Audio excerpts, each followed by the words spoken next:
Welcome all dear viewers to day 43 of this Ramayana 108 series. We'll be seeing another interesting shloka today about Vibhishana. As we saw yesterday, we saw how positivity was completely filled in Vibhishana's mind. We can see that no one would even think like Vibhishana before asking a boon.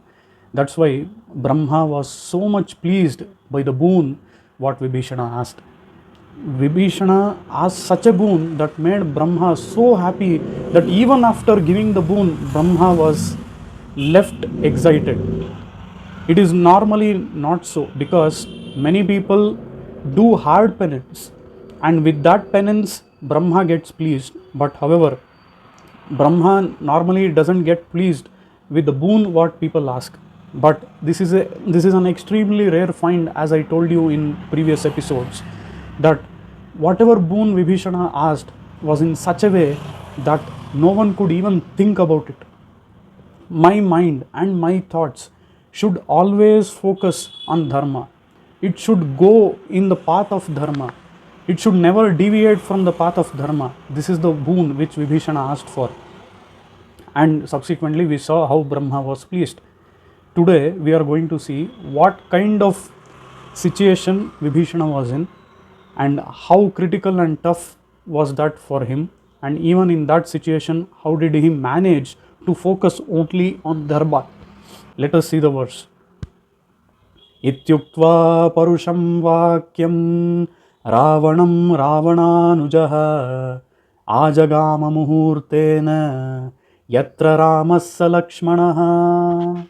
This is the verse where we are seeing he was completely insulted by Ravana. We see there has been lot of attempts to change Ravana, whether it is Sita Mata, whether it is Mandodari, whether it is Vibhishana. There are quite a few good people around Ravana who are trying to advise Ravana, but there has been no response as expected. He has been always in his own path and he never listened to any of these advices any time. Before this, Vibhishana advised Ravana in many ways, and he even said, "You just return Sita in a good way and you will be forgiven even now. Don't think that you have already done mistake and you will not be forgiven. No, you still have a chance. Even if you return now, you have a good chance. You will find peace and you can live happily later." He advised in many ways, but none of the advice went to the ears of Ravana. Instead, what happened? It was only his ego which was growing inside him, and that made Vibhishana to come out of the palace. It was not Vibhishana who came out of the palace. It was Ravana who chased out Vibhishana out of the palace, because we can see that he was insulted in many number of ways.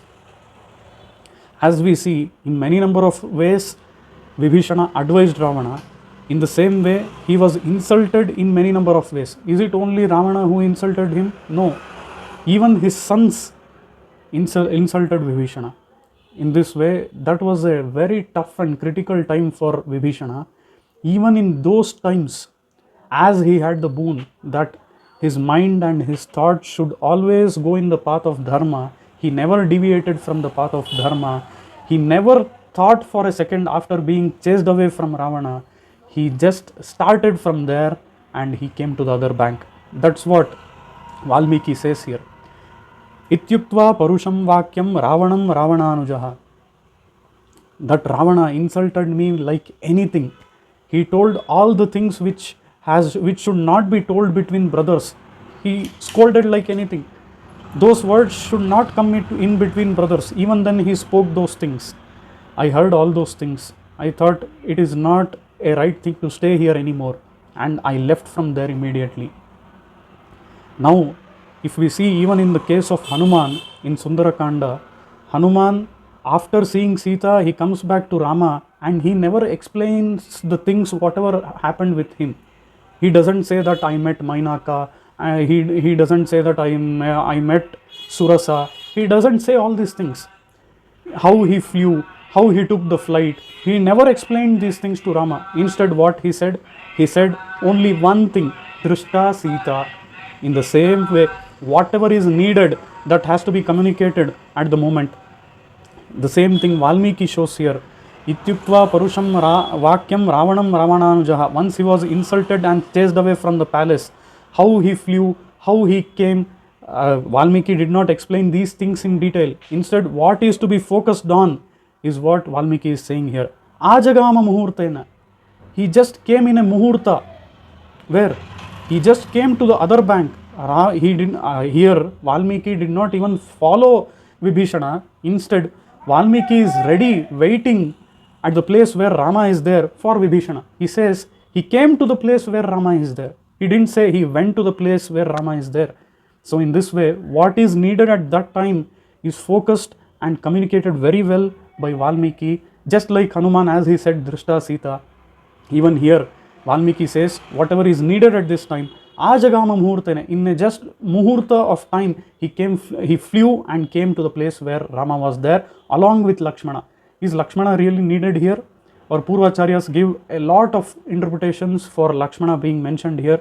One of the meaning here is, we see his own sister, Shurpanaka, going to Rama directly. Even Andal Devi explains in her Tirupavai that while going to a temple, we should not go to Perumal directly. Instead, we have to go down for Dwarapalakas, then at Dhwajastamba, then we have to go step by step like this, and finally up to Perumal. That is how we should go. But what Shurpanaka did was completely opposite. Here, oh Vibhishana, don't think you are going directly to Rama. There is Lakshmana there. You can utilize Lakshmana, first bow down to them, and through Lakshmana you can go further. That is why Lakshmana has been indicated here. That is one of the interesting interpretations which our Purvacharyas show. Other than this, there are a lot of interesting interpretations which our Purvacharyas show for only this shloka. Such an interesting shloka is this. So let us see another interesting shloka in the upcoming episode. Thank you.